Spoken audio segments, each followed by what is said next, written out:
नमस्कार दोस्तों, स्वागत है आपका आपके अपने YouTube channel job with PD में। दोस्तों, पिछली क्लास में हमने चैप्टर 4 की एक्सरसाइज 4.3 के क्वेश्चन नंबर 6 तक कंप्लीट कर लिए थे। आज इस क्लास के माध्यम से हम आगे के क्वेश्चन आंसर सॉल्व करेंगे। तो आज की क्लास आपके लिए बेहद इंपॉर्टेंट रहेगी, इसे आप अंत तक जरूर देख लेना। अगर आप चैनल पे पहली बार पधारे हैं तो चैनल को सब्सक्राइब भी कर लेना। तो चलिए दोस्तों, शुरू करते हैं आज की अपनी क्लास। क्वेश्चन नंबर 7 है, दो संख्याओं के वर्गों का अंतर है वो 180 है। छोटी संख्या का वर्ग बड़ी संख्या का 8 गुना है। तो हमें दोनों संख्या यानी छोटी संख्या और बड़ी संख्या क्या क्या होगी ये निकालना है। तो जो भी मान हमें निकालना होता है सबसे पहले उसे मान लेंगे। माना बड़ी संख्या आप x मान लीजिए, आप चाहें तो यहाँ पे x y z कुछ भी मान सकते हैं, ठीक है। और दूसरी संख्या क्या मान लेते हैं, y मान लेते हैं। हमें दो संख्याओं के बारे में बोला गया कि एक संख्या छोटी एक संख्या बड़ी है, वो दोनों संख्या हमें निकालनी है। तो एक संख्या को हमने x मान लिया, दूसरी संख्या को हमने y मान लिया। फिर प्रश्न के अंदर हमें दो कंडीशन दी गई है। दो कंडीशन क्या क्या दी गई है कि दोनों के वर्गों का अंतर है, यानी कि एक संख्या का वर्ग करेंगे फिर दूसरी संख्या का वर्ग करेंगे, दोनों को घटाएंगे तो अंतर कितना है 180 का। तो यानी बड़ी में से छोटी घटेगी, बड़ी क्या है x है, इसका वर्ग x स्क्वायर, छोटी क्या है y है, इसका वर्ग y स्क्वायर, दोनों का अंतर कितना दिया गया है 180। यह हमें क्वेश्चन के अंदर दिया गया है। फिर सेकंड कंडीशन हमें क्या दी गई है कि छोटी संख्या ना इसका वर्ग, छोटी संख्या क्या y, y का वर्ग क्या होगा y स्क्वायर होगा। यह बड़ी संख्या का 8 गुना है, यानी कि अगर हम बड़ी संख्या को 8 से गुणा करेंगे ना तब ये दोनों क्या होंगे, बराबर होंगे। ये दो कंडीशन हमें क्वेश्चन के अंदर दी गई है। यहीं से हमें द्विघात समीकरण बनानी है। y स्क्वायर है, इसका मान यहाँ पे रख देंगे, ठीक है। फिर अपने द्विघात समीकरण बन जाएगी, उसको आपको सोल्व कर लेना है। कैसे, तो हमने बड़ी संख्या मान ली x है, छोटी संख्या क्या मान ली है y मान ली। फिर प्रश्नानुसार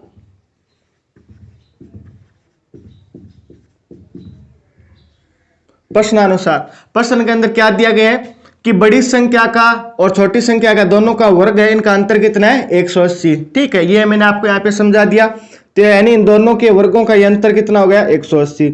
आप बोलोगे सर आपने पहले x स्क्वायर क्यों लिखा, y स्क्वायर क्यों नहीं लिखा। तो बड़ी में से छोटी घटेगी ना, बड़ी क्या x है तो x पहले लिखेंगे, फिर छोटी घटेगी इसमें से, तभी तो 180 आएगा बराबर में, ठीक है। तो x square minus y square बराबर क्या हो गया 180। इससे हम समीकरण 1 मान लेते हैं, ठीक है। फिर हमें सेकंड क्या बोला गया क्वेश्चन के अंदर, ये क्वेश्चन के अंदर दिया गया है, दो स्थिति दी गई है। पहली ये दी गई है, दूसरी क्या दी गई है कि छोटी संख्या ना इसका वर्ग, y का वर्ग क्या हो जाता है y स्क्वायर हो जाता है। ये किसके बराबर है, ये बराबर है बड़ी संख्या के 8 गुने के, यानी कि बड़ी संख्या को 8 से गुणा करेंगे ना तब ये इसके बराबर होगा।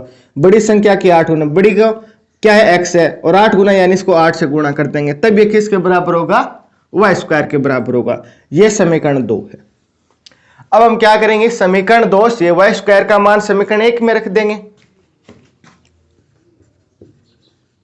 समीकरण 2 से y स्क्वायर का मान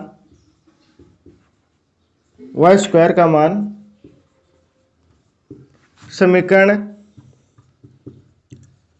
1 में रखने पर, समीकरण 1 क्या है अपनी, x square minus Y square बराबर 180 है। हमें क्या करना है, y स्क्वायर की जगह मान रखना है, क्या रखना है 8x रखना है। तो रख देंगे x स्क्वायर माइनस 8x बराबर 180। ये हमने y स्क्वायर की जगह ये मान क्यों रखा, ताकि ये सारे के सारे मान किस में बन गए, x में बन गए। तो ये अपनी क्या होगी, द्विघात समीकरण बन जाएगी। द्विघात समीकरण में क्या करते हैं, सारा मान एक साइड लेते हैं, तो 180 बीच साइड आ जाएगा, इस साइड प्लस का है बराबर के, दूसरी साइड आती माइनस का हो जाएगा। तो ये समीकरण बन जाएगी x square minus 8x minus 180 बराबर में क्या बचा 0। अब ये आपकी द्विघात समीकरण बन गई, इसे आपको सोल्व करना है। द्विघात समीकरण आपको सोल्व करना आसानी से आता है। इसको सोल्व करने के लिए 3 विधि काम में लेते हैं। गुणनखंड विधि होगी, वज्र गुणन या द्विघाती सूत्र हो गया, पूर्ण वर्ग विधि हो गई। तो आप यहाँ पे कोई भी मेथड लगा सकते हैं, तीनों में से आपकी स्वेच्छा है।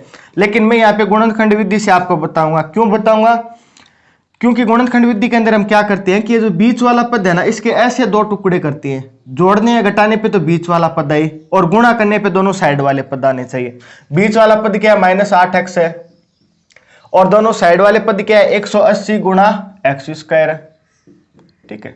तो हमें 8x को ऐसी दो संख्याओं में तोड़ना है जिन्हें जोड़ने या घटाने पे तो 8x आए और गुणा करने पे 180 स्क्वायर आए। तब ये एकदम साफ साफ बन रहा है 18 और 10 का एक जोड़ा बन रहा है। अगर 18 को 10 से गुणा करेंगे तो 180 बनेगा और 18 में से 10 घटाएंगे तो कितना बचेगा, 8 बचेगा। तो यानी कि 8x के जो दो टुकड़े होंगे ना वो क्या हो जाएंगे, 18 और 10 हो जाएंगे। तो अपनी द्विघात समीकरण क्या है, X square minus 8x minus 180 बराबर 0 है। हम क्या करें, 8x की जगह ऐसे दो टुकड़े रख रहे हैं जिन्हें जोड़ने या घटाने पे तो माइनस का 8x आई और गुणा करने पे 180 आई। यहाँ पे माइनस का बच रहा है तो यानी 18 माइनस का लेंगे तो इसको लिख देंगे x square minus 18x plus 10x minus 180 बराबर 0। ये दोनों एक ही बात है। 8x को हमने दो संख्याओं में लिख दिया। अगर आप इसको सोल्व करेंगे तो 18 में से 10 घटेगा तो कितना आएगा, 8 ही आएगा और 18 और 10 का आप गुणा करेंगे तो कितना आएगा, 180 आएगा। ठीक है, अब यहां से जो भी कॉमन आ रहा है उसे कॉमन ले लेंगे। जैसे यहां से x कॉमन आ रहा है, x कॉमन ले लिया तो अंदर बचा x माइनस 18। इसी प्रकार यही पद यहाँ पे बचना चाहिए तो इसके लिए हमें क्या करेंगे, यहां से 10 है वो बाहर ले लेंगे, प्लस का 10 बाहर लेंगे, प्लस का 10 बाहर लेंगे तो अंदर बचेगा x माइनस 18 बराबर में तो 0 है। अब इन दोनों में से x माइनस 18 बाहर आ रहा है, कॉमन है तो इसको हम बाहर ले लेंगे। तो यहाँ पे बचा x और यहाँ पे बचा प्लस का 10 बराबर में 0 है। एक बार 0 के बराबर ये मान रखेंगे, एक बार 0 के बराबर ये मान रख देंगे। तो पहले ये रखेंगे x माइनस 18 बराबर 0। तो x का मान कितना आ गया, यहाँ से 18, क्योंकि माइनस का 18 दूसरे साइड जाते ही प्लस का 18 हो गया। इसी प्रकार एक बार ये मान रखेंगे 0 के बराबर। ठीक है, तो 0 के बराबर रखेंगे तो 10 प्लस का इस साइड जाते क्या हो जाएगा, x माइनस 10 हो गया। अब यहाँ से x के मान अपने पास दो आ गए, एक तो 18 आया, एक क्या है माइनस 10 है। x हमने क्या माना था, बड़ी संख्या माना था। ठीक है, तब यहाँ से हम 18 मान है ये ले या माइनस 10 वाला मान ले।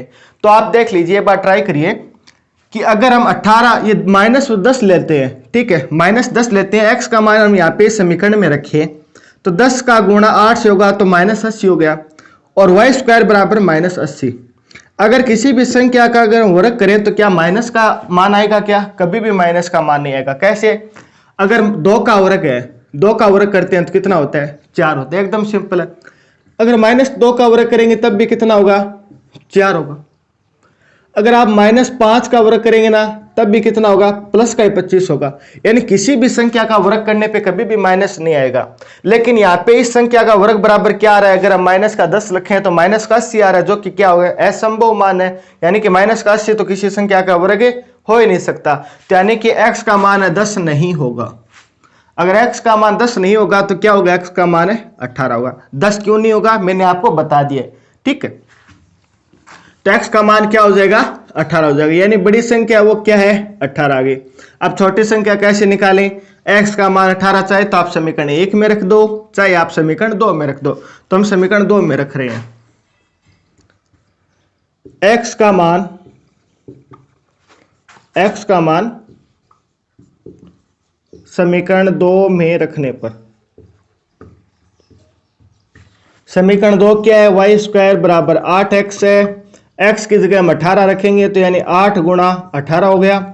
इन दोनों का गुणा करेंगे तो वाई स्क्वायर बराबर 144 हो गया। आप बताइए 144 किसका वर्गमूल है, तब आप बोलोगे सर 12 का है। यानी यहाँ पे भी हम वर्ग करते हैं, यहाँ पे भी हम क्या करते हैं, वर्गमूल करते हैं। तो ये तो क्या हो जाएगा, स्क्वायर तो कट जाएगा और 144 का वर्गमूल कितना हो जाएगा, 12। तो यानी वाई बराबर कितना आ गया, 12। तो वाई बराबर जो 12 मान है, वाई क्या थी, छोटी संख्या थी। तो वाई बराबर हमारा आंसर क्या आ गया, 12। बड़ी संख्या हमें मिली वो तो कितनी मिली है, 18 मिली है, और छोटी संख्या मिली है वो कितनी मिली है, 12 मिली है। आप इन दोनों का वर्ग कर लीजिए, फिर अंतर करिए, आपको यही मिलेगा 180। ठीक है, तो यानी कि अपना जो आंसर आया वो क्या है, एकदम सही है। ये आपका इसका क्वेश्चन नंबर 7 हो गया। क्वेश्चन नंबर 8 है, एक रेलगाड़ी एक समान चाल से 360 किलोमीटर की दूरी तय करती है। यदि वह अपनी चाल 5 किलोमीटर प्रति घंटा अधिक कर ले तो उसी यात्रा में 1 घंटा कम समय लेगी। तो हमें रेलगाड़ी की चाल है वो ज्ञात करनी है। जो भी हमें ज्ञात करना होता है सबसे पहले उसे मान लेंगे। हमें रेलगाड़ी की चाल निकालनी है तो उसको हमने मान लिया, ये कितनी है, x किलोमीटर प्रति घंटा है। ठीक है, फिर हमें क्वेश्चन के अंदर कुल दूरी दी गई है जो कि कितनी दी गई है, 360 दी गई है। फिर एक सूत्र होता है जो कि होता है समय बराबर दूरी बटा चाल। ये होता तो क्या है, चाल बराबर होता है दूरी बटा समय, लेकिन हमारा समय सभी काम क्या है, समय के अंदर है, तो हमने इसको समय के बराबर ले लिया। क्योंकि दोनों का अंतर हमें घंटे में दिया गया, 1 घंटे का कम टाइम लगता, तो इसीलिए इसको हमें समय के अंदर लिया है। ठीक है, अब थोड़ा सा इसका बेसिक समझ लीजिए। पहले में बोला गया कि जो 360 किलोमीटर की दूरी है वो तय करती है, तो मान लीजिए कि वो x किलोमीटर प्रति घंटा की स्पीड से ही करेगी, क्योंकि पहले चाल क्या है इसकी, x किलोमीटर प्रति घंटा है। तो जो पहले समय लगता है उसको मान लेते हैं t1 है, तो 360 किलोमीटर की दूरी तय करेगी और किस स्पीड से करेगी, x स्पीड से करेगी, तब इसको t1 समय लगता है। फिर क्या बोला गया, 5 किलोमीटर अगर ये चाल अधिक कर ले तो यानी क्या हो जाएगा, स्पीड x प्लस 5 हो जाएगी। तो 360 किलोमीटर की दूरी किस स्पीड से करेगी, x प्लस 5 से करेगी। इस बार हम मान लेते हैं कि टाइम है वो t2 लगता है, हमें नहीं पता कि भाई इसमें कितना टाइम लगता है, इसमें कितना टाइम लगता है, इसको हमने t1 मान लिया, इसको हमने t2 मान लिया। अब क्वेश्चन के अंदर हमें बोला गया कि अगर ये अपनी स्पीड 5 किलोमीटर अधिक कर ले तो यात्रा के अंदर 1 घंटे का कम समय लगेगा। एक बात आप मेरे को बताइए, आप कहीं पे जा रहे हैं, अगर आप तेज चलेंगे तब आपको टाइम कम लगेगा पहुंचने में, कि आप धीरे चलेंगे तब आपको पहुंचने में टाइम ज्यादा लगेगा या कम लगेगा? तब आप बोलोगे सर अगर हम तेज जाएंगे ना तब टाइम कम लगेगा। तो इन दोनों में से तेज स्पीड कौन सी, ये तो x है और ये x प्लस 5 है, यानी ये स्पीड ज्यादा है x प्लस 5 वाली, तो इसलिए यहाँ पे टाइम क्या लगेगा, कम लगेगा, यानी ये टाइम तो क्या है, कम है, और ये टाइम क्या है, ज्यादा है। तो दोनों का अंतर कितना दिया गया है, 1 घंटे का दिया गया है, तो यानी t1 माइनस t2 कितना दिया गया है, हमें 1 घंटे का दिया गया है।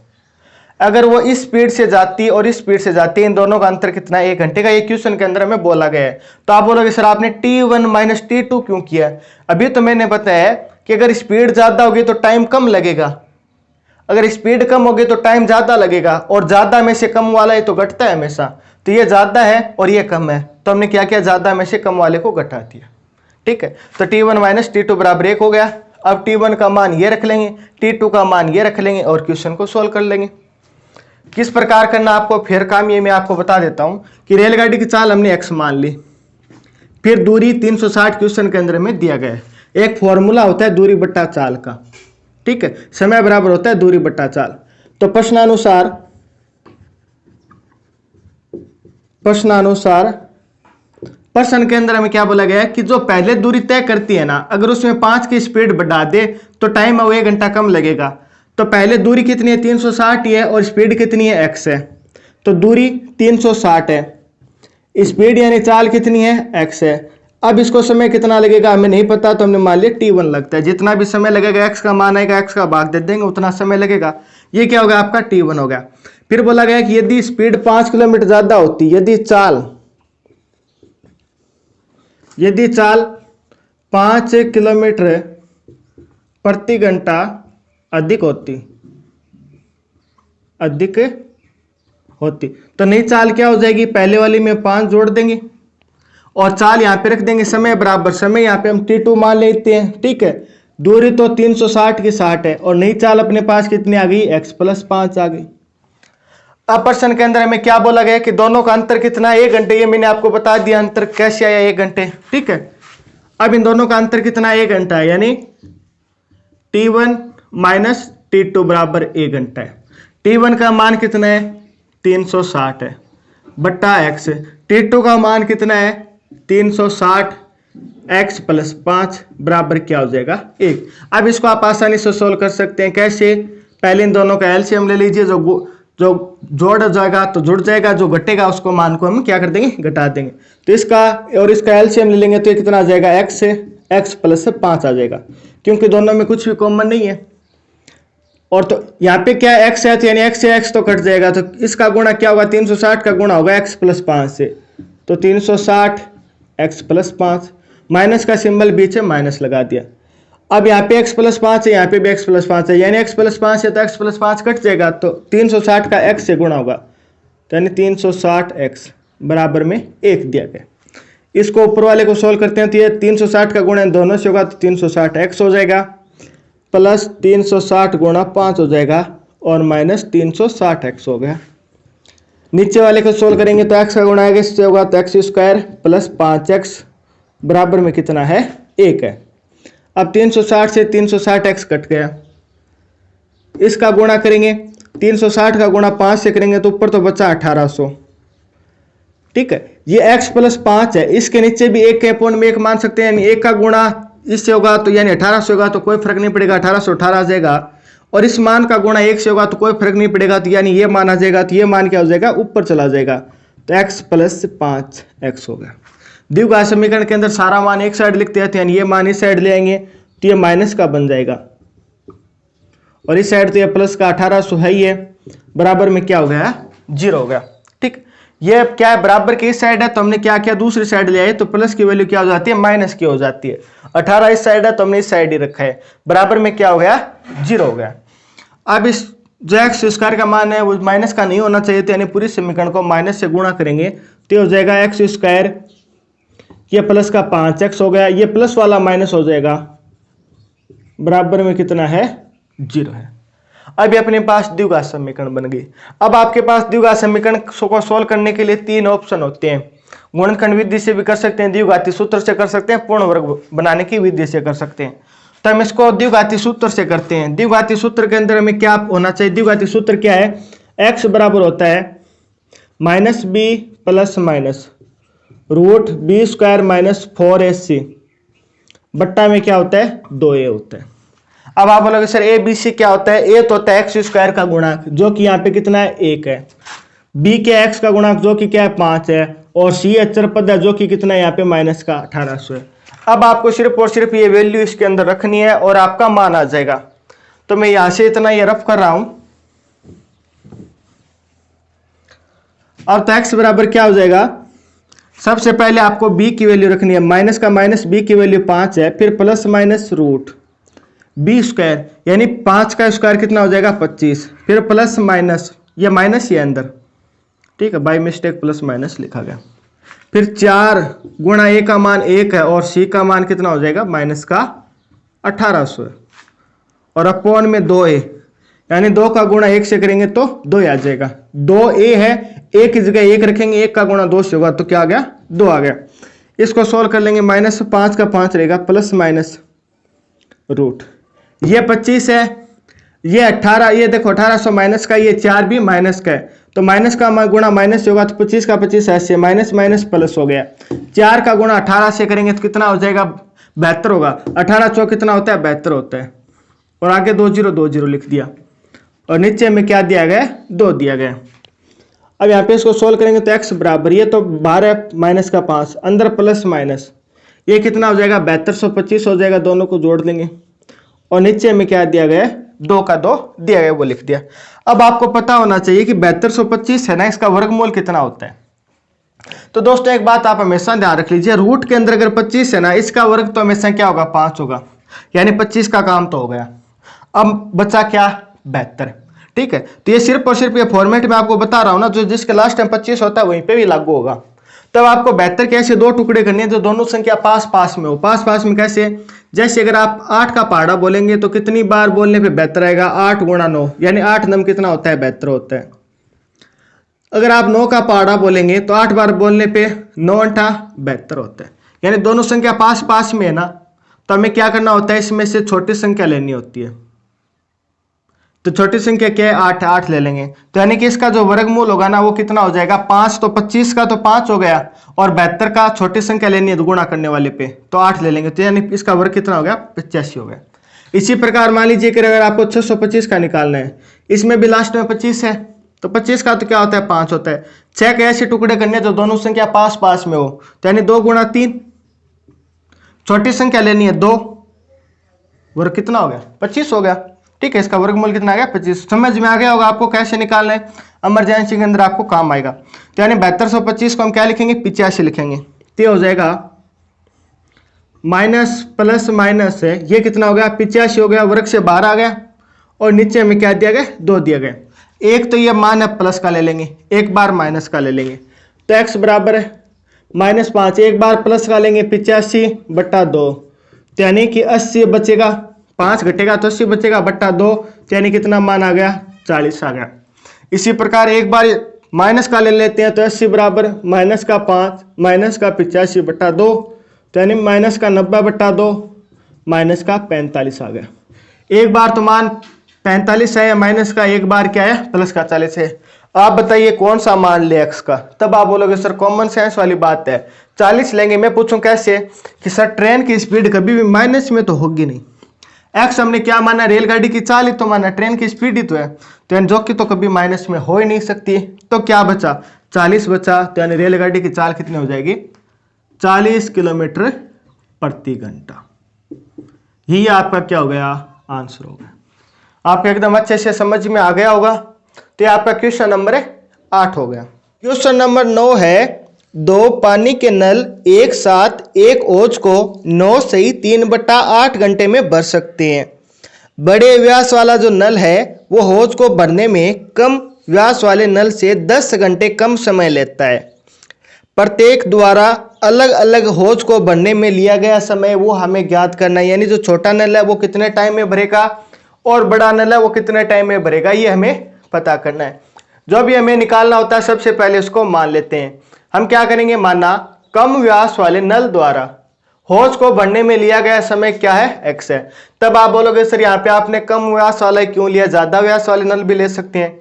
तो क्योंकि कंडीशन हमें क्वेश्चन के अंदर दी गई है कि जो बड़ा नल है ना वो छोटे नल से 10 घंटे कम समय लेता है। तो यानी कि अगर हमें छोटे नल वाला पता हो, इसमें से 10 घटा देंगे तो बड़े नल का हमें पता चल जाएगा। तो इसलिए हमने छोटे व्यास वाले नल को लिए है। ये कितने में भरेगा x घंटे में भरेगा। तो बड़े वाला नल कितना बढ़ेगा, बड़े व्यास वाले नल द्वारा होज को भरने में लिया गया समय आपको पूरा लिखना है। मेरे पास स्पेस नहीं है तो मैंने इसको इस प्रकार लिख दिया। तो ये छोटे वाले से 10 घंटा कम समय लेगा, तो यानी क्या हो जाएगा, इसमें से 10 घटा देंगे तो यानी x - 10। अगर ये 20 घंटे लेगा तो ये 10 घंटे कम लेगा, तो यानी कितना ही लेगा, कुल 10 घंटे ही लेगा। अगर ये 30 घंटे लेगा तो ये 10 घंटे कम लेगा, यानी 30 में से 10 घटेगा तो 20 घंटे माना जाएगा। ठीक है, फिर हम क्या करेंगे कि ये हमें पता चल गया कि भाई ये तो x घंटे में भरता है और ये क्या भरेगा x - 10 घंटे में भरेगा। अब हम क्या करते हैं, इन दोनों की जो 1 घंटे में इनके द्वारा तो भाग भरा जाता है ना वो निकाल लेते हैं। जैसे कि मान लीजिए कोई एक दीवार है, इस दीवार को आप 5 दिन में बनाते हैं। मैं पूछूं कि 1 दिन के अंदर आप कितनी दीवार बनाएंगे, तब आप बोलोगे सर पूरी दीवार के अंदर हम 5 का भाग दे देंगे। अगर ये पूरी दीवार हम 5 दिन में बनाते हैं तो पूरी दीवार यानी कि एक दीवार के अंदर 5 का भाग दे देंगे, यानी 5वां भाग बनाएंगे इसका, यानी कि इस दीवार का क्या करेंगे 5वां भाग बनाएंगे। मैं बोलूं कि अगर कोई काम आप 4 घंटे में कर लेते हैं, कोई भी काम है अगर आप 4 घंटे में कर लेते हैं, एक काम है 4 घंटे में कर लेते हैं, तो 1 घंटे के अंदर आप कितना करेंगे। सर आप बोलोगे सर काम के अंदर इस 4 घंटे का भाग दे देंगे, यानी इसका चौथा ही भाग करेंगे। इसी प्रकार अगर ये जो छोटे व्यास वाला नल है वो x घंटे में पूरी होज को भर देता है, तो 1 घंटे में कितना भरेगा, कुछ ना कुछ तो भाग भरेगा। तो कितना भरेगा, वो 1/x भाग भरेगा। ठीक है, इसी प्रकार जो बड़े व्यास वाला है ये भी 1 घंटे के अंदर कितना भाग भरेगा। तब आप बोलोगे सर ये पूरा तो इतने टाइम में भरता है, तो 1 घंटे में कितना भरेगा 1/x - 10, 10 भाग भरेगा। कैसे भरेगा मैंने आपको बता दिया है। अगर कोई काम अगर आप 4 घंटे में एक काम को पूरा करते हैं तो 1 घंटे के अंदर इसमें 4 का भाग दे देंगे। अगर कोई काम आप x घंटे में पूरा करते हैं, जैसे x घंटे के अंदर छोटे वाला नल इस होज को पूरा भर देता है, यानी एक होज को पूरा भर देता है, तो 1 घंटे के अंदर यानी 1 में x का भाग दे देंगे। यही तो हमने किया। फिर जो दोनों नल है ना वो 1 घंटे में कितना भरेंगे, तो दोनों नल के लिए हमें क्वेश्चन के अंदर कितना दिया गया, ये टाइम दिया गया 9 से 3/8 है। जो दोनों नल है ना वो कुल कितना समय लेते हैं, 9 से 3/8 घंटे लेते हैं। इसको सोल्व करेंगे तो 9 × 8 72 है, इसमें 3 जुड़ेगा तो यानी 75/8, यानी दोनों नल 75/8 घंटे में पूरे होज को भर देते हैं। तो 1 घंटे में कितना भरेंगे, तो यानी कि 1/75/8 हो जाएगा। 8 ऊपर जाएगा 75 नीचे रह जाएगा, तो यानी 8/75 भाग को भरेंगे। तो दोनों नलों द्वारा 1 घंटे में भरा गया भाग कितना हो जाएगा 8/75 हो जाएगा। अब हमें पता है कि जो कम व्यास वाला नल है वो 1 घंटे में कितना भाग भरता है, 1/x भरता है। ठीक है, बड़े व्यास वाला नल कितना भरता है 1 घंटे में, इतना भरता है। और दोनों नल 1 घंटे के अंदर कितना भरते हैं, ये भरते हैं। तो यानी कि ये और ये मिलाकर किसके बराबर होगा, इसके बराबर होगा, क्योंकि ये दोनों नल वाला है। ठीक है, तो क्या लिख देंगे 1/x प्लस 1 सही x - 10 बराबर 8/75। ये क्यों आया, क्योंकि ये तो क्या दोनों नलों द्वारा 1 घंटे में भरा गया भाग कितना है 8/75 है। छोटे नल द्वारा भरा गया इतना है और बड़े द्वारा भरा गया इतना है और कुल कितना है ये है। तो यानी दोनों को जोड़ेंगे तभी तो कुल आएगा। अब आपको इसको द्विघात समीकरण बनानी है और सोल्व करना है। कैसे करेंगे? सबसे पहले इन दोनों का एलसीएम लेंगे। तो एलसीएम क्या आ जाएगा? दोनों संख्याएं अलग अलग है ना, तो यानी ये दोनों संख्या एलसीएम आ जाएगी। तो इन दोनों का एलसीएम हो जाएगा x माइनस 10। यहाँ पे x है, x माइनस 10 नहीं है, तो यानी 1 का गुण x माइनस 10 से होगा तो x माइनस 10 से आ जाएगा। फिर प्लस का सिंबल बीच में प्लस लगा देंगे। यहाँ पे 1/10 तो है, x माइनस 10 तो है, x नहीं है, तो यानी 1 का गुण x से हो जाएगा तो x से आ जाएगा। बराबर में 8/75 दिया गया। ये 2x हो जाएगा, x प्लस x मिलके, और ये माइनस का 10 यानी 2x माइनस 10। और नीचे में कितना दिया गया, इसको सोल्व करेंगे तो x का गुणा होगा x स्क्वायर से, और ये कितना हो जाएगा माइनस का 10x बराबर में 8/75 है। यहाँ से 2 कॉमन आ रहा है, 2 कॉमन ले लेंगे तो यानी कि x माइनस 5 बचा, और नीचे क्या है x स्क्वायर माइनस 10x है बराबर में कितना है 8/75 दिया गया। 2 से कटेगा, कितनी बार कटेगा? 4 बार कटेगा। अब हम क्या करते हैं? वज्र गुणा करते हैं। 75 का गुणा इन दोनों से करेंगे और इसका गुणा इससे करेंगे। तो 75 का गुणा x से होगा तो 75x हो गया। 75 का गुणा 5 से होगा तो ये 75 गुणा 5 हो गया, बराबर का सिंबल बराबर। इसका गुणा 4 से होगा तो ये 4x स्क्वायर हो गया, और माइनस 10 का गुणा 4 से होगा तो माइनस 40x हो गया। अब द्विघात समीकरण के अंदर सारा का सारा मान हम एक साइड कर लेते हैं, तो यानी ये माइनस साइड ले आएंगे तो 4x ये प्लस का ये किसका हो जाएगा? माइनस का हो जाएगा, माइनस का 4x। ये यहाँ पे 75x पहले से ये प्लस का ये साइड लेंगे, ये भी किसका हो जाएगा? प्लस का हो जाएगा। ठीक है, अब इसको सोल्व करेंगे। ये माइनस का है, ठीक है, सारा मान, तो यानी 5 का गुणा 5 से होगा 25। यहाँ पे 2 हो गया, 5 सत्ता 35 और 2 37, यानी कितना हो गया? 375 हो गया, और बराबर में क्या है? 0।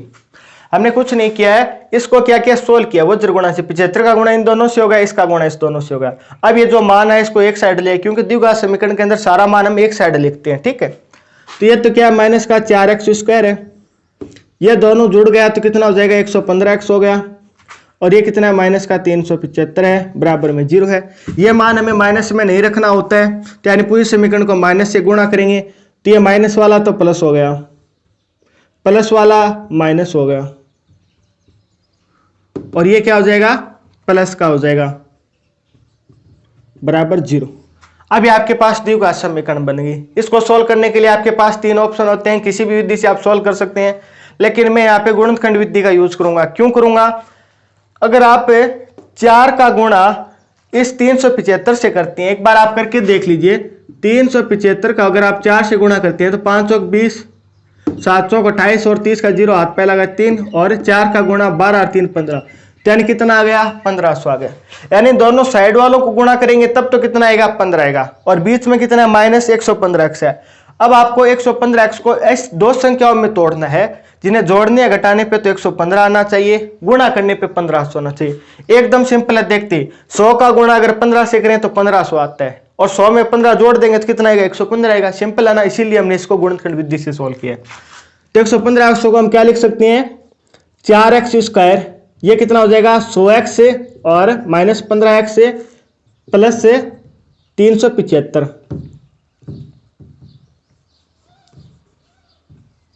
375 बराबर में 0 है।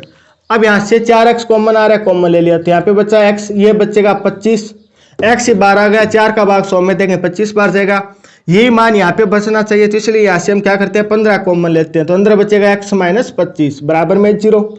इन दोनों में से जो भी कॉमन है वो बाहर ले लेंगे, x माइनस 25 कॉमन है, तो यहाँ पे क्या बचेगा? 4x बचा, और यहाँ पे कितना बचा? माइनस का 15 बचा, बराबर में क्या है? 0 है। अब एक बार इस वैल्यू को 0 के बराबर रखेंगे, एक बार इस वैल्यू को 0 के बराबर रखेंगे। तो मैं यहाँ से ये रफ कर रहा हूं। अगर दोस्तों क्लास पसंद आती है तो आप लाइक और शेयर जरूर कर दिया करें। अगर चैनल पे पहली बार ही आए हैं, आज ही क्लास देख रहे हैं, तो प्लीज सब्सक्राइब कर लेना चैनल को। अब ये दोनों मान एक बार हम 0 के बराबर रखेंगे। सबसे पहले x माइनस 25 को 0 के बराबर रखते हैं, फिर 4x माइनस 15 को 0 के बराबर रखेंगे। ये जैसे ही 0 के बराबर रखेंगे, माइनस का 25 इस साइड जाते प्लस का, यानी x बराबर 25 आ गया।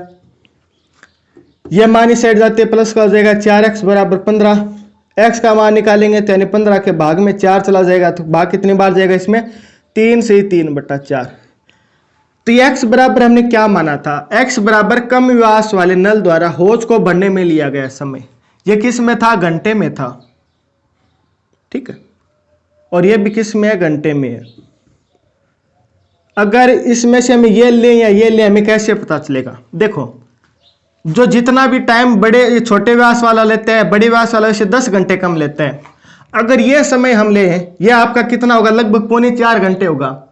तो यानी कि बड़े व्यास वाला 10, इसमें से 10 और घटा देंगे तो मान तो माइनस का आएगा। तो यानी कि क्या बड़े व्यास वाला जो नल है वो माइनस में टाइम थोड़ी लेगा, -5 घंटे या -6 घंटे। तो यानी कि ये मान तो हो ही नहीं सकता। क्यों नहीं होगा, मैंने आपको बता दिया, क्योंकि जो बड़े व्यास वाला है वो इससे 10 घंटे कम लेता है, ये खुद ही 10 घंटे नहीं है, तो इससे 10 घंटे कम तो क्या लेगा वो। तो यानी x का मान हमारे पास क्या हो जाएगा, 25 होगा। अब अगर छोटे व्यास वाला जो नल है ये 25 घंटे में भरता है, तो बड़े व्यास वाला इसे 10 घंटे कम में भरेगा, तो यानी 25 में से 10 घटाएंगे तो 15 घंटे में बड़े व्यास वाला नल है वो इस होज को भर देगा। ये आपका इसका क्वेश्चन नंबर 9 हो गया। काफी अच्छा क्वेश्चन है, इंपॉर्टेंट क्वेश्चन है। क्वेश्चन नंबर 10 है, मैसूर और बेंगलोर के बीच 132 किलोमीटर यात्रा करने में एक एक्सप्रेस रेलगाड़ी सवारी गाड़ी से 1 घंटा समय है वो कम लेती है। मध्य के स्टेशनों पर ठहरने का समय ध्यान में न लिया जाए। यदि एक्सप्रेस रेलगाड़ी की जो औसत चाल है वो सवारी गाड़ी की औसत चाल से 11 किलोमीटर अधिक है, तो हमें दोनों रेलगाड़ियों की औसत चाल ज्ञात करनी है, ठीक है। तो जो भी ज्ञात करना होता है सबसे पहले मान लेंगे। हमें क्या क्या ज्ञात करना है, हमें ज्ञात करना है कि जो सवारी रेलगाड़ी की चाल वो कितनी है और एक्सप्रेस रेलगाड़ी की चाल कितनी है। एक की हम x मान लेंगे, सवारी की हमने x क्यों माना, क्योंकि एक्सप्रेस की इससे 11 अधिक है, यानी कि अगर ये हमें पता होगी तभी इससे 11 अधिक इसमें जोड़ पाएंगे। तो इसलिए हमने क्या किया, सवारी रेलगाड़ी की चाल x मान ली और एक्सप्रेस ये ऑटोमेटिक कितनी होगी, x + 11 होगी, क्योंकि एक क्वेश्चन के अंदर हमें बोला गया। फिर एक फॉर्मूला हमें ध्यान में रखना है। फॉर्मूला क्या ध्यान में रखना है कि समय बराबर क्या होता है, दूरी बट्टा चाल होता है, ठीक है। अब इस क्वेश्चन को करते हैं। दोनों के बीच की दूरी कितनी है, 132 किलोमीटर है, ठीक है। अब आप बताइए कि जो सवारी रेलगाड़ी है इसकी चाल x किलोमीटर प्रति घंटा है, तो ये कितना समय लेगी। तब आप बोलोगे सर समय बराबर क्या होता है, दूरी बट्टा चाल। दूरी 132 है और इसकी चाल x है, तो ये समय आ जाएगा बराबर में जो भी आएगा इसको हम t1 मान लेते हैं। इसी प्रकार का हमने क्वेश्चन नंबर 8 भी किया था, ठीक है। फिर जो एक्सप्रेस रेलगाड़ी है ना वो भी 132 किलोमीटर की दूरी तय करती है। उसकी स्पीड कितनी है, चाल यानी x + 11 है। इसके द्वारा जो टाइम दिया जाता है हमें नहीं पता, हमने मान लिया t2 है। फिर क्वेश्चन के अंदर हमें बोला गया है कि जो एक्सप्रेस रेलगाड़ी और सवारी रेलगाड़ी इन दोनों का जो टाइम का अंतर है ना, ये सवारी रेलगाड़ी जो एक्सप्रेस रेलगाड़ी 1 घंटा कम समय लेती है, क्योंकि इसका चाल ज्यादा है। चाल ज्यादा है तो टाइम ऑटोमेटिक कम लेगा। मैंने आपको पिछले क्वेश्चन में बताया था, अगर आप कहीं पे जाते हैं, अगर आपकी गति ज्यादा है तो पहुंचने में टाइम कम लगेगा, यानी इसको टाइम कम लगेगा। और इन दोनों के टाइम का अंतर कितना है, 1 घंटे है, 1 घंटा हो जाएगा। कैसे, जो सवारी रेलगाड़ी जितना भी टाइम लेती है ना, इससे एक्सप्रेस रेलगाड़ी 1 घंटा कम लेती है। ये क्या हो गया, आपकी एक इक्वेशन बन गई। अब यहाँ पे आप t1 का मान रख दीजिए, फिर t2 का मान रख के आपको सोल्व करना है। कैसे सोल्व करना है एक बार मैं आपको और बता देता हूं, ठीक है। फर्स्ट सबसे पहले हमने मान लिया कि जो सवारी रेलगाड़ी है इसकी औसत चाल x है, एक्सप्रेस की x + 11 हो जाएगी। एक फॉर्मूला ध्यान में रखना है जो कि क्या है, समय बराबर दूरी बट्टा चाल। अब प्रश्नानुसार प्रश्न के अंदर हमें कंडीशन दी गई है कि जो एक्सप्रेस रेलगाड़ी है ना, जो ये एक्सप्रेस रेलगाड़ी है ये सवारी रेलगाड़ी से 1 घंटा कम टाइम लेती है, क्योंकि भैया इसकी स्पीड ज्यादा है तो कुछ ना कुछ तो टाइम कम लेगी। और वो कितना लेती है, कम, 1 घंटे का कम लेती है। तो सबसे पहले हमें सवारी रेलगाड़ी के टाइम का पता होना चाहिए कि ये कितना लेती है। तो समय बराबर इसका मान लेते हैं, समय है वो t1 है सवारी रेलगाड़ी का। तो दूरी दोनों 132 किलोमीटर की दूरी तय करती है और सवारी रेलगाड़ी की चाल कितनी है, x है। अब हम एक्सप्रेस रेलगाड़ी का टाइम निकालते हैं। मान लेते हैं इसका टाइम t2 है, तो ये 132 किलोमीटर की दूरी तय करती है और एक्सप्रेस रेलगाड़ी की चाल कितनी है, x + 11 किलोमीटर है। अब हमें नहीं पता है क्या कि ये t1 कितना होगा, t2 कितना होगा, लेकिन हमें क्वेश्चन के अंदर एक कंडीशन दी गई है कि इन दोनों का अंतर है वो 1 है, यानी जो सवारी रेलगाड़ी है वो एक्सप्रेस रेलगाड़ी से 1 घंटा ज्यादा समय लेती है या 1 घंटा कम समय लेती है। यानी t1 - t2 बराबर कितना हो जाएगा, 1 घंटे हो जाएगा। अब यहाँ पे t1 और t2 का मान रखना है। t1 कितना है, 132 बटा एक्स है और T2 कितना है 132 बटा एक्स प्लस 11 बराबर में 1 घंटा दिया गया है। क्योंकि एक ही मान ये भी क्या समय के अंदर है, ये भी समय के अंदर है और ये भी क्या है समय है, बराबर है 1 घंटा है। अब इसको हम सॉल्व कर लेंगे। सॉल्व करने के लिए सबसे पहले इन दोनों का एलसीएम निकालेंगे। एलसीएम कितना आ जाएगा 11 और 11 एक्स प्लस 11 आ जाएगा, एक्स और एक्स प्लस 11 आ गया। अब ये एक्स तो इसके नीचे है तो यानी इसका गुणा 132 से करेंगे, 132 का गुणा होगा एक्स प्लस 11 से, माइनस का सिंबल माइनस 11 एक्स प्लस 11 तो इसकी अपॉन में है तो यानी 132 को हम गुणा किससे करेंगे एक्स से, बराबर में 1 घंटा है। अब इसको सोल्व कर लेते हैं तो ये तो 132 एक्स प्लस 132 गुणा 11 माइनस 132 एक्स बट्टा में कितना दिया गया, इसको सोल्व करेंगे एक्स का गुणा एक्स से तो एक्स स्क्वायर, एक्स का गुणा 11 से तो 11 एक्स बराबर में 1 हमें दिया गया। अब ये प्लस का 132 एक्स है, ये माइनस का 132 एक्स है, दोनों कैंसिल आउट हो गए। ऊपर बचा 132 गुणा 11 और यहाँ पे है 1/1 है, 1 के भाग में 1 मान सकते हैं, कोई प्रॉब्लम नहीं है। अब क्या करेंगे 1 का गुणा इससे हो जाएगा, 1 का गुणा इससे हो जाएगा यानी वज्र गुणा हो जाएगा। तो 132 का गुणा 11 से करेंगे तो कितना आ जाएगा 1452 आ जाएगा और ये मान इससे गुणा होकर कितना आ जाएगा एक्स स्क्वायर प्लस 11 एक्स आ जाएगा। दिए गए समीकरण के अंदर सारा मान हम एक साइड ले आते हैं तो यानी माइनस का एक्स स्क्वायर माइनस का 11 एक्स प्लस का 1452 है बराबर में क्या है 0। क्योंकि ये मान इस साइड लाए तो ये भी प्लस होगा है माइनस होगा, ये भी प्लस का ये माइनस होगा, ये प्लस है यहाँ पे प्लस का प्लस है बराबर में क्या है 0। इसको माइनस से गुणा करते हैं तो ये एक्स स्क्वायर प्लस का हो जाएगा और ये भी माइनस गुणा माइनस प्लस हो जाएगा, ये क्या हो जाएगा माइनस से प्लस का है माइनस से गुणा कर माइनस का 1452 हो गया बराबर में क्या है 0। ये यहाँ पे आपकी द्विघात समीकरण बन गई। अब आपके पास 3 ऑप्शन रहते हैं इस द्विघात समीकरण को सॉल्व करने के लिए। चाहे तो आप गुणनखंड विधि से कर लीजिए, द्विघाती सूत्र से कर लीजिए या आप पूर्ण वर्ग विधि से कर लीजिए, लेकिन हम यहाँ पे गुणनखंड विधि से सॉल्व करेंगे। क्योंकि हम क्या करते हैं 1452 के गुणनखंड करते हैं, पहले अभाज्य गुणनखंड करते हैं 1452। सबसे पहले 2 का भाग देंगे कितने बार जाएगा 7 और 26, फिर यहाँ पे इसमें 2 का भाग जाएगा कितने बार जाएगा 7 में 3 बार जाएगा 6 तक, 1 बचा 12 में 6 तक और फिर 3 कितना आ गया 363 आ गया। इसके अंदर 3 का भाग जाएगा कितनी बार जाएगा 1 2 1, 121 में 11 का भाग जाएगा 11 बार, 11 में 11 का भाग जाएगा 1 बार, यानी इसके जो अभाज्य गुणनखंड है वो कितना है 2 गुणा 2 गुणा 3 11। अब आपको इसको इस प्रकार करना है इन संख्याओं को कि इससे 2 संख्याएं बने, दोनों संख्याओं को गुणा करने पे तो ये आना चाहिए और जोड़ने या घटाने पे ये आना चाहिए प्लस का 11x। तब आप देखोगे कि 11 का गुणा 3 से करें 33 हो गया, 2 का गुणा 2 से 4 और 44, यानी एक टुकड़ा तो 44 हो रहा है, एक कितना हो रहा है 33 हो रहा है। इन दोनों को गुणा करेंगे तो कितना आएगा ये आएगा, और अगर ये प्लस का ले लूं ये माइनस का ले लूं, इनमें से घटाएंगे तो प्लस का 11 बचेगा ना, 44 में से 33 घटेगा प्लस का 11 बचेगा, तो यानी 2 टुकड़े क्या हो गए ये हो गए। तो यानी यहाँ पे लिख देता हूं x square minus 11 plus 11x को हम क्या लिख सकते हैं प्लस 44x माइनस 33x और ये माइनस का 1452 बराबर में 0। अब यहाँ से x कॉमन आ रहा है तो ये बचेगा x प्लस 44 और यहाँ से हम 33 बार ले लेंगे तो अंदर बचेगा x माइनस 44 बराबर में क्या है 0। इन दोनों में से 1 सेकंड ये माइनस बार आ गया तो ये प्लस होगा, यहाँ से भी x प्लस 44 ये मान दोनों में कॉमन है तो बाहर आ गया, अंदर बचा x और ये कितना माइनस का 33 बराबर 0। एक बार इसको 0 के बराबर एक बार इसको 0, तो यानी x प्लस 44 बराबर 0 और x माइनस 33 बराबर 0। ये इसके बराबर रखेंगे तो ये माइनस का 44 आ जाएगा, ये साइड जाते क्या हो जाएगा प्लस का हो जाएगा। तो यानी एक मान तो अपने पास आया है माइनस का 44, एक x का मान आया है प्लस का 33। आप बताइए दोनों में से कौन सा मान होगा।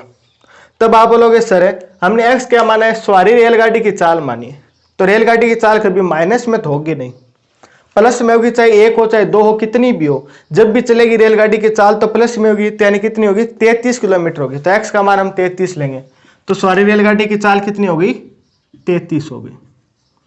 ठीक, इससे 11 ज्यादा है, 33 से 11 ज्यादा है तो यानी 44 किसकी हो जाएगी एक्सप्रेस रेलगाड़ी की चाल हो जाएगी। हमें दोनों गाड़ियों की औसत चाल बतानी थी, तो सवारी की तो 33 हो जाएगी और एक्सप्रेस की कितनी हो जाएगी 44 किलोमीटर प्रति घंटा। ये क्या हो जाएगा आपका फाइनल आंसर हो जाएगा। क्वेश्चन नंबर 11 है, दो वर्गों के क्षेत्रफल का योग 468 मीटर स्क्वायर है।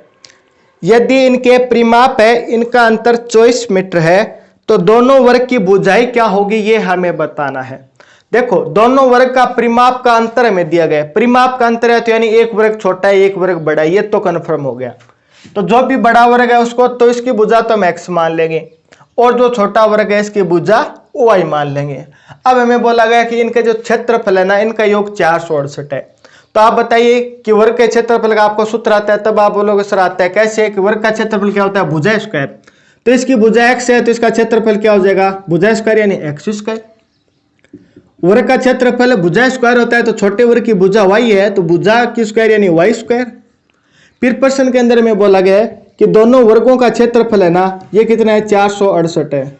तो बड़े वर्ग का क्षेत्रफल कितना है एक्स स्क्वायर है, छोटे का वाई स्क्वायर है और दोनों का योग कितना है 468 है। फिर हमें बोला गया कि इनका जो परिमाप है इनका अंतर 24 है। परिमाप क्या होता है चारों भुजाओं का योग, इसकी एक भुजा x है तो चारों भुजाओं का योग यानी 4x हो जाएगा। इसकी एक भुजा y है तो चारों भुजाओं का योग यानी 4y हो जाएगा। इसका परिमाप 4x है, इसका परिमाप 4y है, दोनों का अंतर यानी 4x माइनस 4y बराबर 24 है। आप बोलोगे सर पहले 4x क्यों लिया, प्लस वाले तो कोई बात नहीं थी, किसी पहले लिखो किसी बाद में लिखो कोई फर्क नहीं पड़ेगा, लेकिन यहाँ पे आपने 4x ही क्यों लिया। तो भैया जो बड़े में से छोटा घटाएंगे तभी तो 24 आएगा। तो बड़ा क्या है ये वर्ग है तो इसका परिमाप 4x है, तो यानी इसमें से छोटा वाला घटाएंगे तभी क्या बचेगा अपने पास 24 आएगा। ये बात आपको समझ में आ गई होगी, बेसिक कॉन्सेप्ट है, ठीक है। अब हम क्या करते हैं इसको कैसे सोल्व करेंगे। तो ये हमने मान लिया बड़े वर्ग की भुजा x है छोटे की y, ये मैंने आपको समझाने के लिए लिखा है। क्षेत्रफल का सूत्र क्या होता है परिमाप का क्या होता है। तो प्रश्नानुसार प्रश्न के अंदर हमें क्या दिया गया है बड़े वर्ग का क्षेत्रफल, बड़े वर्ग का क्षेत्रफल एक्स स्क्वायर, छोटे वर्ग का क्षेत्रफल वाई स्क्वायर, दोनों का योग 468 है। फिर हमें बोला गया दोनों का परिमाप, तो बड़ा वर्ग है इसका परिमाप कितना है 4x है, छोटे का परिमाप 4y है, इन दोनों का अंतर है 24 है। इसको समीकरण 1 मान लेते हैं। इसको थोड़ा सा और सोल्व करेंगे कैसे, यहाँ से भी 4 कॉमन यहाँ से भी 4 कॉमन, तो 4 बाहर आ जाएगा, x माइनस वाई बचेगा बराबर में कितना है 24 है। हमें x माइनस वाई का मान निकालना है, यानी 4 इसके भाग में जाएगा तो 24 हुए 4, 6 12 कटेगा, तो यानी x माइनस वाई बराबर 6 हो गया। अब हम क्या करेंगे इसको द्विघात समीकरण बनाएंगे। द्विघात समीकरण के अंदर एक ही चर होता है, तो यानी कि आप या तो यहाँ से y का मान निकाल लो या x का मान निकालो। हम क्या करते हैं यहाँ पे y का मान रखेंगे, तो यानी यहाँ से y का मान निकाल लेते हैं। तो y का मान निकालेंगे तो x इस साइड चला जाएगा, तो माइनस वाई बराबर क्या हो जाएगा 6 माइनस एक्स हो जाएगा। y का मान हम प्लस में लेते हैं, इसको पूरे को माइनस से गुणा कर देंगे तो y बराबर क्या हो जाएगा, ये x है वो प्लस का हो जाएगा और ये प्लस वाला ये क्या हो जाएगा माइनस का हो जाएगा, क्योंकि माइनस का गुणा किया तो इसलिए माइनस वाला प्लस हो गया, प्लस वाला माइनस हो गया और ये माइनस वाला प्लस हो गया। तो y बराबर कितना आ गया x प्लस 6 आ गया। ये आपकी समीकरण 2 हो गई। समीकरण 2 से y का मान समीकरण 1 में रख देंगे। समीकरण 2 से y का मान समीकरण 1 में रखने पर अब समीकरण 1 क्या है, समीकरण 1 है X square plus Y square बराबर 468 है। अब x की जगह हम क्या रखेंगे x माइनस 6, वाई की जगह x माइनस 6 रखेंगे तो एक्स स्क्वायर का एक्स स्क्वायर ऐसा, इसकी जगह x माइनस 6 रखेंगे तो इसकी स्क्वायर हो गई, बराबर में 468 दिया गया है। इसको सोल्व कर लेंगे। a माइनस बी का फॉर्मूला तो आपको पता है, स्क्वायर का ये होता है a square plus B square minus 2ab। X square का एक्स स्क्वायर लिखेंगे, इसको सोल्व करेंगे तो ये क्या हो जाएगा a की स्क्वायर यानी x की स्क्वायर, b की स्क्वायर यानी 6 की स्क्वायर प्लस 36 हो गया, माइनस 2ab तो यानी 2 गुणा x माइनस से ये क्या हो जाएगा 6, तो यानी कितना हो जाएगा 12x बराबर में 468 तो में दिया गया। द्विघात समीकरण है तो यानी पूरा मान इस साइड ले आएंगे, x प्लस x तो 2x हो गया, प्लस का 36 है माइनस का 12 है, ये इस साइड आकर माइनस का हो गया 468 बराबर 0।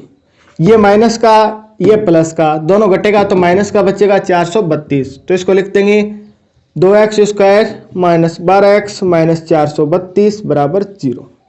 यहाँ से 2 कॉमन आ रहा है, 2 बाहर ले लेंगे सभी में से, तो x² माइनस 6x, ये कितना बचेगा माइनस का 216, और ये मान माइनस का ही है, ठीक है, बराबर में क्या है 0। तो ये 0 इसके 2 है, इसके भाग में जाकर क्या मान हो जाएगा 0 हो जाएगा। तो यानी क्या बचेगा x² माइनस 6x माइनस 216 बराबर 0। यह आपके पास एक द्विघात समीकरण बन गई। द्विघात समीकरण बनी है x² माइनस 6x माइनस 216। अब आपको इसको सोल्व करना है, ठीक है। अब आप इसको किस प्रकार सोल्व करेंगे, चाहे तो आप द्विघाती सूत्र से कर सकते हैं, वज्र गुणन विधि से कर लीजिए, या गुणनखंड विधि से कर लीजिए। तो हम इसको गुणनखंड विधि से करने, यानी कि 6x के ऐसे 2 टुकड़े करेंगे जिन्हें जोड़ने या घटाने पे तो क्या है माइनस का 6x है, और गुणा करने पे क्या आना चाहिए माइनस का 216 आना चाहिए। तो ऐसे 2 टुकड़े कौन कौन से होंगे भाई इसके, अगर हमें 18 और 12 ले, 18 और 12 ले, इनका अंतर तो 6 है, इनको गुणा करके देखते हैं। 18 12 क्यों लिया मैंने, इस लास्ट वाला अंक मैच किया कि 8 का गुणा 2 से करेंगे तो 6 होगा। तो चलिए देखते हैं 216 आता है क्या। तो इसका गुणा करेंगे 6, 8 का गुणा 2 से, 2 का इससे, यानी 8 और 1 6 0 2, ये 16 है, तो यानी यहाँ पे 1 कैरी और हो जाएगा, तो यानी 216 होगा पूरा। तो यानी ऐसे 2 टुकड़े क्या हो जाएंगे x², ये मैन माइनस ये 18x प्लस 12x बराबर 216 बराबर 0। हमने क्या किया 6x है ना, इसके 2 ऐसे टुकड़े किए जिन्हें जोड़ने या घटाने पे तो क्या आना चाहिए 6x आना चाहिए। तो आप देख लीजिए 18 में से ये प्लस का घटेगा तो कितना बचेगा 6x ही तो बचेगा। इन दोनों को गुणा करेंगे तो कितना आएगा 216 आएगा। यानी हमें 6x के ऐसे 2 टुकड़े किए जिन्हें जोड़ने घटाने पे 6x आए और गुणा करने पे 216 आए, ठीक है। अब आपको आगे सोल्व कर लेना, इनमें से जो कॉमन आ रहा है कॉमन ले लेंगे तो x माइनस 18 बचा, और यहाँ पे 12 अगर हम बाहर ले लेंगे तो x माइनस 18 बचेगा, बराबर में 0 है। इन दोनों में से x माइनस 18 बाहर आ गया तो ये बचेगा x प्लस 12 बराबर में 0। अब एक बार ये वैल्यू 0 के बराबर, एक बार ये वैल्यू 0 के बराबर, तो मैं यहाँ से रफ कर रहा हूँ। x माइनस 18 को 0 के बराबर रखेंगे और x प्लस 12 को 0 के बराबर रखेंगे, तो ये मान इस साइड जाते प्लस का हो जाएगा 18, और ये मान इस साइड जाते माइनस का 12 हो जाएगा। तो एक तो प्लस का 18 है, एक माइनस का 12 है, तो इनमें से आप कौन सा मान लेंगे। तब आप बोलोगे सर कि जो बड़े वर्ग की भुजाएं तो हमने x मानी थी, तो वर्ग की भुजा कभी माइनस में तो हो ही नहीं सकती, 1 हो सकती है, 0.1 हो सकती है, लेकिन माइनस में 1 2 12 कभी भी नहीं हो सकती, तो ये मान तो नहीं होगा। तो यानी बड़े वर्ग की भुजा क्या हो जाएगी 12, ये 18 हो जाएगी। तो ये मान तो अपने पास कितना आ गया 18 आ गया। अब बड़े वर्ग की भुजा 18 आ गई तो छोटे वर्ग की भुजा क्या हो जाएगी। तब आप बोलोगे सर ये इसका x का मान हम समीकरण 2 में रख देते हैं तो y का मान आ जाएगा, जो कि क्या है छोटे वर्ग की भुजा है। तो x का मान ये अलग है, ये आपको इसके नीचे लिखना है पूरा, है ना, ये यहाँ वाला मान ये इसके नीचे रखना है। x का मान समीकरण 2 में रखने पर, समीकरण 2 क्या है y बराबर x माइनस 6, x की जगह आप 18 रखेंगे तो y बराबर 18 माइनस 6, तो y बराबर मान कितना आ जाएगा 12। तो y का मान ये देख लीजिए, y क्या है छोटे वर्ग की भुजा, जो कि कितनी आ गई 12 आ गई। तो यानी बड़े वर्ग की भुजा 18 है और छोटे वर्ग की भुजा कितनी आ गई आपके पास से 12 आ गई। यह आपका क्वेश्चन नंबर 11 हो गया। इसी के साथ दोस्तों ये 3 क्लास के अंदर जो अपनी एक्सरसाइज है वो 4.3 है वो कंप्लीट हुई है। नेक्स्ट क्लास में हम एक्सरसाइज 4.4 करेंगे। आज के लिए बस इतना ही। क्लास आपको कैसी लगी कमेंट करके जरूर बता देना, पसंद आई है तो लाइक और शेयर जरूर कर देना। चैनल पे पहली बार पधारे तो चैनल को सब्सक्राइब भी कर लेना। फिर मुलाकात होगी इसी प्रकार एक और बेहतरीन क्लास के साथ। तब तक आप हंसते रहना, मुस्कुराते रहना, देखते रहना जोबित पीडी। जय हिंद, जय भारत।